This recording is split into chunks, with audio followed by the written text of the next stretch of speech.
na fursa nyingine ya uvumbuzi wa kidijitali. Madhumuni ya kongamano hili kama nilivyosema ni kuwaleta pamoja wasemaji wa Kiswahili, wataalamu wa Kiswahili, wanahabari kama nyinyi na jamii kwa ujumla. Tunawaleta pamoja kuzungumzia masuala mbalimbali ambayo yanahusiana na Kiswahili. Mwaka huu tumeweka kipaumbele zaidi katika AI, akili unde au wengine tunavyoita akili ige. Tunajadili masuala haya kwa sababu yamekuwa ni mjadala mkubwa sana wa kidunia. Mtakuwa mmesikia pengine katika hata hotuba ya mgeni rasmi Profesa Simala amezungumzia vizuri hivyo kwamba hii ndio jambo ambalo linazungumziwa kila mahali duniani. Kwa hivyo sisi Waswahili tunataka tupate nafasi pia ya kuingia katika mjadala huo, kuangalia kwamba tunaweza tukafanya nini, si kama wapenzi na wataalamu na wadau wa lugha ya Kiswahili tu, lakini kama wanajumuiya wa ulimwengu wa AI ambao unabadilika. Kwa hivyo hilo ndilo lengo kubwa, lakini tunakuwa na makongamano haya kila mwaka, tunayafanya katika nchi mbalimbali, tunakuwa na mijadala mbalimbali, tunawaunganisha na kuwaleta pamoja wadau na wataalamu na wanahabari, watu wote wanaohusika na Kiswahili tunawaleta pamoja katika mijadala ya namna hiyo.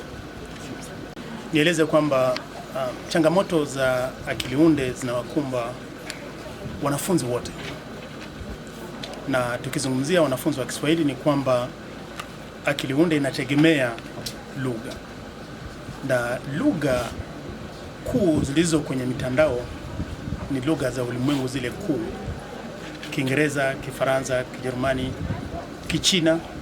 Lugha ya Kiswahili na lugha zetu za Kiafrika hazijapata nafasi kubwa kwenye mitandao, na kwa hivyo wanafunzi wetu wanapotafuta mada na shughuli na mambo mengine ya kushughulikia katika ujifunzaji wao, wanakumbana na hii changamoto kwamba hatuna marejeleo ya kutosha.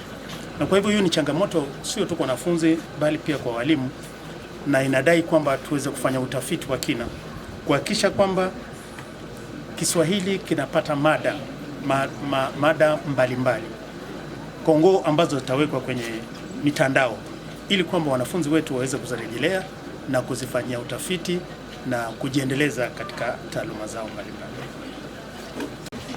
Jambo ambalo tunahimiza ni kwamba tuwekeze kwenye teknolojia na pia tuwahimize watu kuzalisha maudhui mengi kila siku, ndipo Kiswahili kiweze kupenyeza kwenye mitandao hii na ishindane na zile lugha kubwa. Hatutaki tena tuumizwe na ukoloni wa kisasa, na ukoloni wa zamani ni afadhali kuliko ukoloni wa kiteknolojia, kwa sababu wa kiteknolojia utakunyima kila fursa na kila kitu. Mpaka sera moja ipitishwe, labda kiwango cha akili unde kimeshabadilika.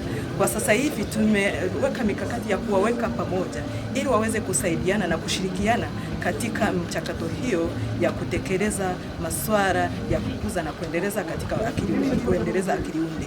Tunaangalia kwamba wale ambao wanajihusisha na masuala ya kitaaluma, hasa vyuo vikuu, wanatakiwa kufanya utafiti na kutoa taarifa yenye ushahidi ambayo inaweza kusaidia watunga sera ni nini kifanyike.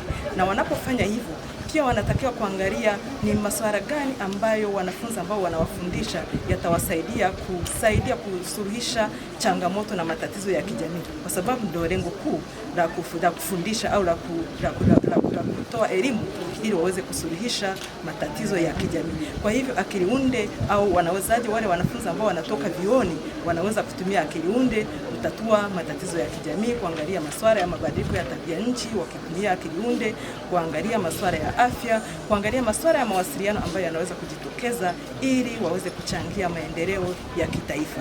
Kwa hivyo kwa upande wa Jumuiya ya Afrika Mashariki tumeshakumbatia mikakati ya akili unde na tunajaribu kushirikisha wadau wote kwa pamoja ili tuweze kuibuka na mfumo au na mkabala ambao unaweza kutuwezesha kufikia hatua stahiki.